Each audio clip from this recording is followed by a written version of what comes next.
What you have to start with is, what's the foundation of this city?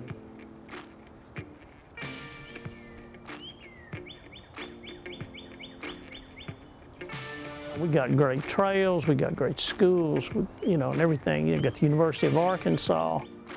You suddenly realize after you've been here a while, it's not what you're marketing here, it's what you believe.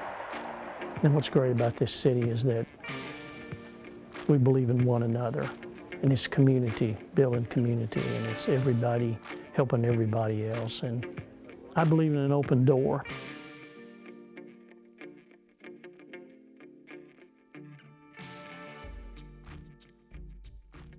And when we talk about an open door, I mean that everybody should be accepted, no matter what the color of their skin or their religious belief, what country they come from or who they love.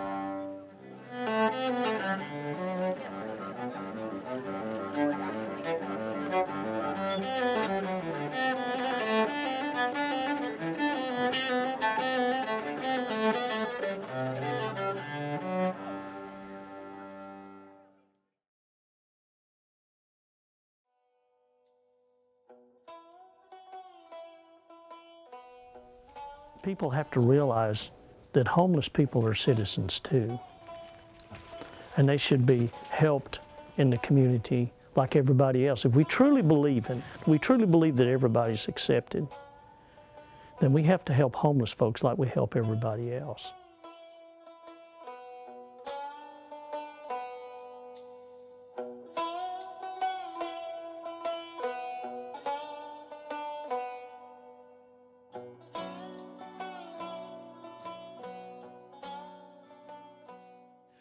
Well, the McKinney-Vento statute, federal government law, defines homelessness as someone that lacks fixed, regular, adequate housing, shelter. So obviously, in layman's term, it just means somebody doesn't have a roof over their head. I've talked to some guys about, hey, what does the word home mean to you? What's home? And they'll describe their campsite with the people that matter to them and the place where their stuff is stored. And so, they've got a home, but they don't have a house.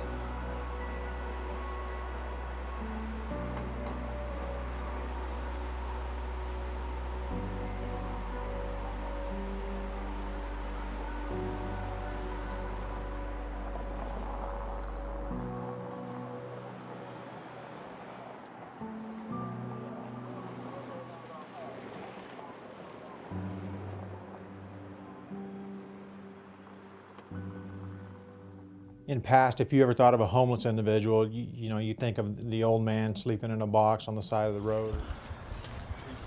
Thank God I got a house. Look at here. It's a roomy 2-bedroom. You know what I mean? It's got a bedroom over there, bedroom over here. Probably warm, pretty nice. though. Oh yeah, it's warm and dry.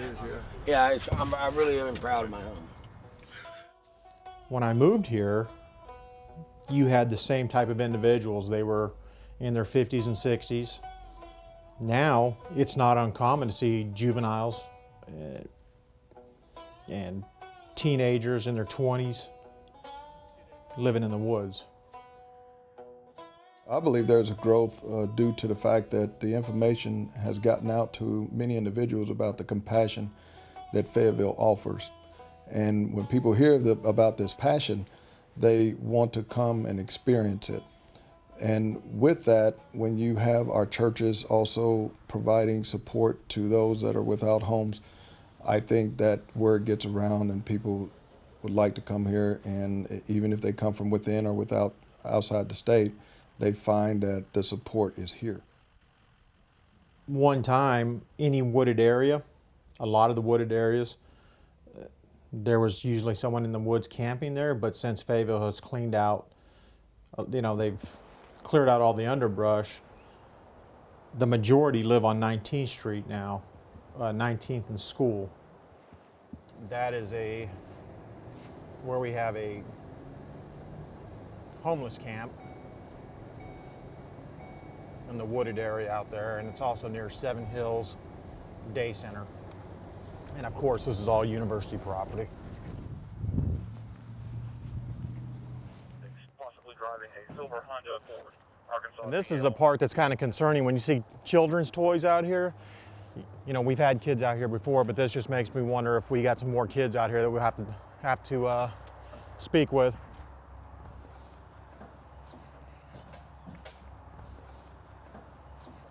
What's going on, guys? Not much, bud. You all right? Yeah, you? Pretty good. What are you guys doing? Moving? A little bit of wood. I was trying to get over here to clean up all that mess and throw half of that shit out. These guys are videoing here, doing a documentary. So, How you doing?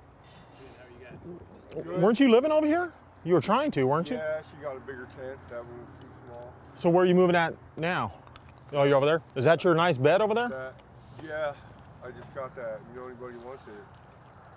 He wants it, but he usually falls asleep and passes out. I'll sell it for $5, huh? That's a deal.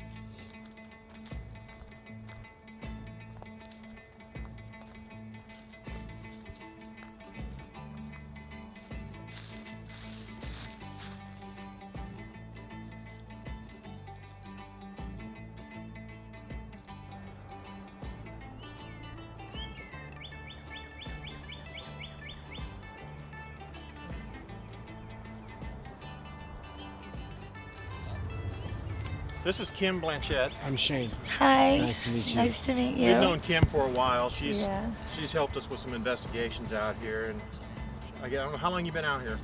I've been out here off and on for 7 years. 7 years. Okay. As you can see, this is her home, but she says she's sleeping in the car now because she don't feel safe with everyone walking around. It's always at nighttime it starts to get the weirdest around here. During the day it's pretty quiet. You ain't got no barbed wire we're gonna trip on today, do you? No, I don't have it set up today. Good. Okay. 'Cause I don't want to get hurt. I don't got it set up today. No booby trap. We'll see you, Not Kim. today. I set up barbed wire along the walkways because at nighttime it gets scary. You never know who's gonna like creep up on you in your tent. Being a girl out here on your own, it gets pretty scary sometimes. So they have to trip over the barbed wire before they get to the tent.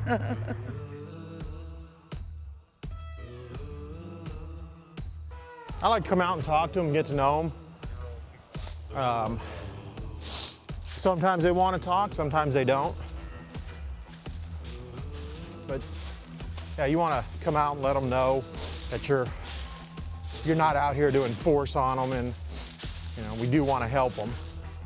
As you can see, a lot of them there's a reason some of them are scared at night, and we've come across that several times. Individuals who are on methamphetamine, they just walk around the woods at night and stealing things. And even amongst the homeless, they're scared. From the elderly all the way down to children. I mean, you have narcotic users, mental illness, alcohol abuse. So, I mean, you pretty much get a wide variety of people.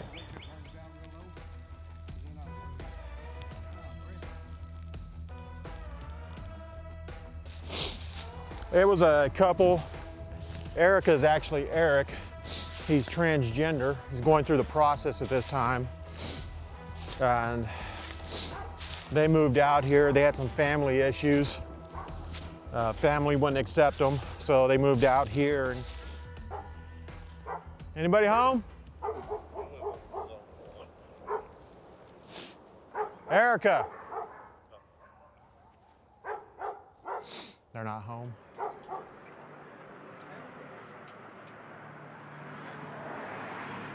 At the very beginning, we were homeless behind Lowe's on Martin Luther King, MLK. So, 6th Street, some people. But from there, we were actually a pretty good, decent setup. We had a 14 by 14 tent. I'm trying to make it as homey as possible for She built my us a wife. teepee. I built the teepee, yeah. We always had some type of hole dug to go to the bathroom because we couldn't really do it. Sometimes we went to the store, they were shut, they didn't want us in there because while we were using the bathroom. Other times it was because they were closed. But Lowe's then, at that point in time, was letting us get water. So that was helpful. Can't really get water here where we're at now, on 19th Street. It's a little harder to get water now, so especially with the park being closed and Seven Hills outside water faucet being closed because it was broken. It was always leaking, so they put a lock on that so no one could use it anymore. We've both been having a really hard time trying to stay warm, especially with it being below zero. That's why I put up the other tarps around that to make it to where it's more insulated, to where the wind doesn't go in. Gap, like really big gaps, like maybe 6 inches, so the windows are showing and the wind's blowing in, so I had no choice. I had to do that because it was really cold inside. It's easier to get sick out here than it is in an apartment, because what do you got to do in an apartment? Turn up the thermostat or lower it or whatever. Here, we just have to deal. This is our storage that we have everything inside that we can't fit in there. There's a lot of stuff in there right now. It's extremely messy, but it's a good thing that I guess my wife has a hoarding problem with clothing and stuff. I guess it keeps us warmer.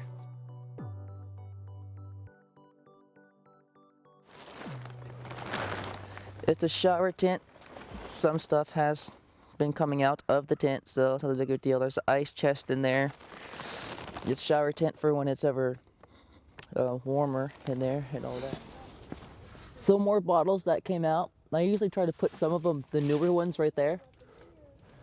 And umbrella we can grab and go whenever we need to. Firewood whenever we bring out our little grill. Sometimes to cook a hamburger, sometimes not. Beds over here in this area. Oh, wow, you got it pretty big in here. Our medications for my transition and also to help her lose weight. Got milk in here, still frozen solid, I think. Yep, the ice is starting to thaw out. Apples are frozen, cheese, survival knife to help out with everything. The propane stove's over here.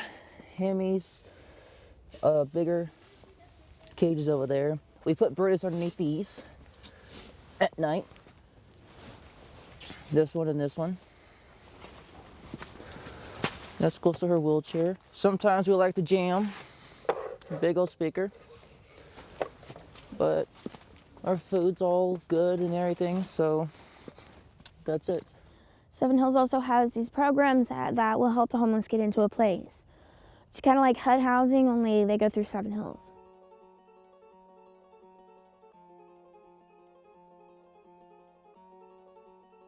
They have clothing room, which is open from certain times. They have the pantry, which they give you food. It varies on whether you're housed or you're camping. They also have supplemental bags and then camper's bags. And then there's housed food. What's the difference between a supplemental bag and a camper's bag? A supplemental bag, it's only enough to sustain you until you get your actual bag. They don't put very much in it. It's actually mostly junk food, like because donuts. That's what people donate. Donuts, cakes, candy, stuff like that. It's kind of bad, but they do have the healthy stuff, milk, eggs. They have a lot of bread that actually goes bad really fast. They have vitamins, Dayquil and stuff in the medicine cabinet in the front desk office. And then they have, we have snack every day at 2. And then lunch on Friday at 11:30, which is actually really good for us because if we can manage it and be able to get up early enough, we can actually eat lunch that day. Well, we serve about 100 to 110 people at the day center every day. And it's about 500 people every month, unique visitors.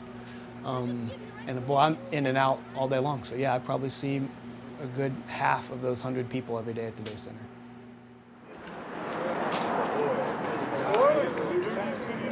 Watch this. Right there's out there.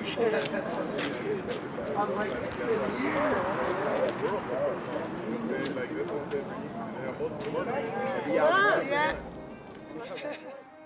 Maybe they did think Fayetteville's the place I'm gonna get a better job. I read it in the newspaper.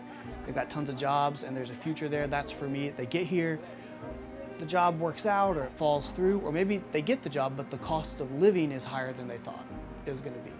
And so they end up living in a car or they end up temporarily homeless. That person probably just needs a little bit of support. We've had people come and take a shower at Seven Hills, get on the computer, use the job board to find employment, use the food pantry, the basic stuff. And in a couple weeks, they come back and tell us, hey, I got something that worked out. I saved up, I've got my place, put the deposit down, I'm moving into a house. Like they just needed that much. In Northwest Arkansas, we have a shared by name list of people that are chronically homeless. So this is maybe a year or more, or multiple episodes of homelessness in the last few years. We have a list and it has more than 200 names on it. And so when we have openings in a housing program, like Seven Hills has one housing program, the City of Fayetteville has a housing program, Havenwood is a housing program in Bentonville. When there's an opening, we look at that list and we try to prioritize who's the most vulnerable, who's the most in need, that would match the opening we have in that program. And clearly we don't have 200 openings and we've got at least 200 names. The Seven Hills apartment complex has 27. 8 of those are permanent homes for people that have disabilities and have been chronically homeless. The other 19 are transitional, so you can only stay there for 12 months or maybe 24 months. Biggest challenges for getting someone housed. One of the challenges is finding landlords that will work with individuals that have a checkered past. So it might be they have a criminal background issue. It might be they have a credit problem in their background. Someone that's homeless is going to have a mixed bag. Their story is a mixed bag. And so finding some second chance landlords that will give someone that second opportunity. We did some surveys on that question. What's the hardest thing in your day-to-day life? Hygiene, getting access to ways to get clean and take care of yourself, and clothing, and getting clean clothes, new clothes. It's tough living out in the woods or under a bridge, and so taking showers and getting clothes is what most people who are homeless say is kind of the biggest struggle getting through the day. The way we organize life together has got to change so that we don't have people living in third world conditions in the world's wealthiest country. So that anger is one of the things that does bring me to this kind of work. Of the people that participate in a rapid rehousing program like our Veteran Services program, generally the success rate is like 80%, 90%, really high success rate. It begins with identifying people for whom that's the appropriate support. So if you move the wrong people into a short-term housing program, you're not going to see success numbers. You're going to see a bunch of people move in and then fail because they needed longer-term support. They needed mental health support. They needed addiction and recovery support, and maybe that takes a lot longer than 6 or 9 months. But if you are identifying and matching the right kind of person to a rapid rehousing program, then yeah, you see 80, 90% success rate of those people have leases in their names. They've got their jobs stable. They've got their money management skills improved. Like their future is changed. Their future is positive. I spent about 3 years or plus outside in the tent. Wow.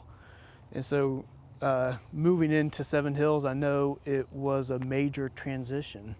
What were the challenges that you'd say you had as you were trying to transition into just the familiarity of being outside. You spend that much time outside and there's all the sounds and smells that you have of living in the woods. And when they're kind of gone, instantly, it seems like, it's a little bit of little claustrophobia and almost a little paranoia because you're just not used to the environment. The first 2 months were very scary. The quiet was very unnerving. I spent 3.5 years with nature around me and a thin layer of, polyester between me and the world and anything that wanted to, invade. And your daily life is, in Fayetteville, it's hard because, it's easy to get your food. You won't starve in Fayetteville. There's clothing, there's food, but there's the stigma of walking around South Fayetteville with a backpack and everybody looking at you like you're scum. You're, what are you? What kind of piece of shit are you because you're living in a tent or you're homeless? I was a father, I was a teacher, I was a Marine, and I'm a good person. Don't look at me like that. You don't know my story.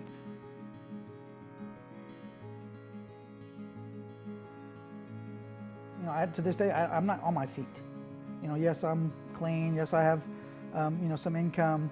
I have a roof over my head, but I'm not functioning. I'm not fully functioning the way I can be.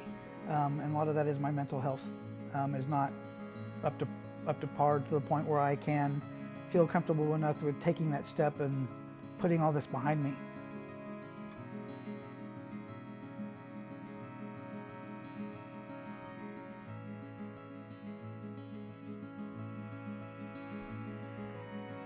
Yeah, this is the new girl.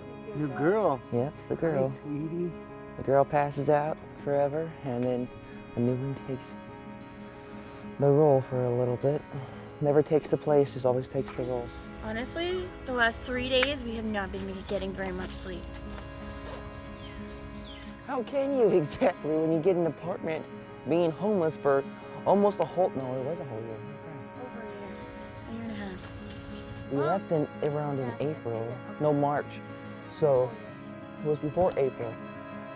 Yeah, a whole entire year this time around. We've never actually been homeless this long at one time, usually off and on. Well, anyways, after a whole entire year of being homeless and finally getting an apartment, I guess you could say it's really exciting. I just hate moving.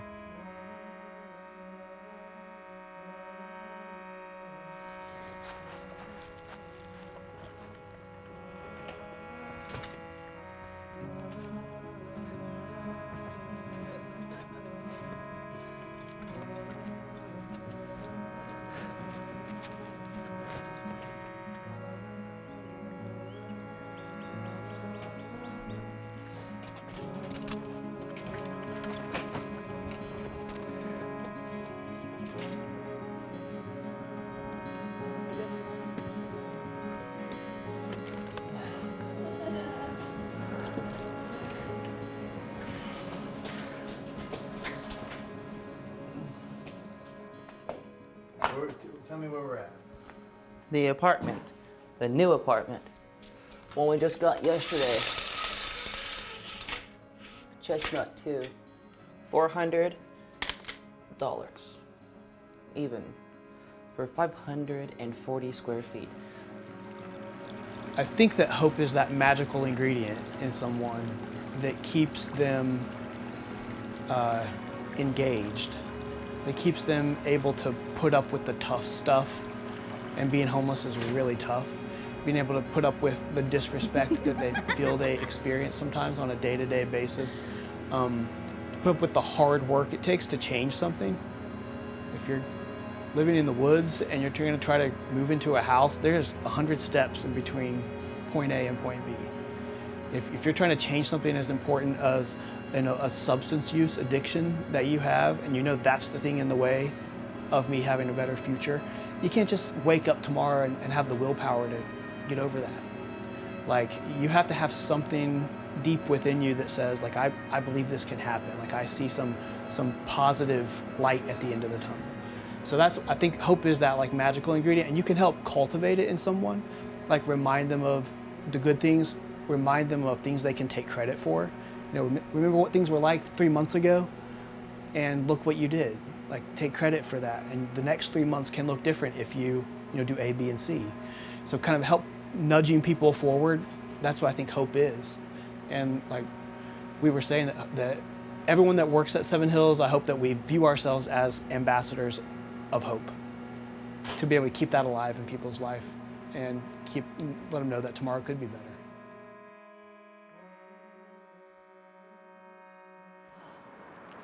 I love you, crazy.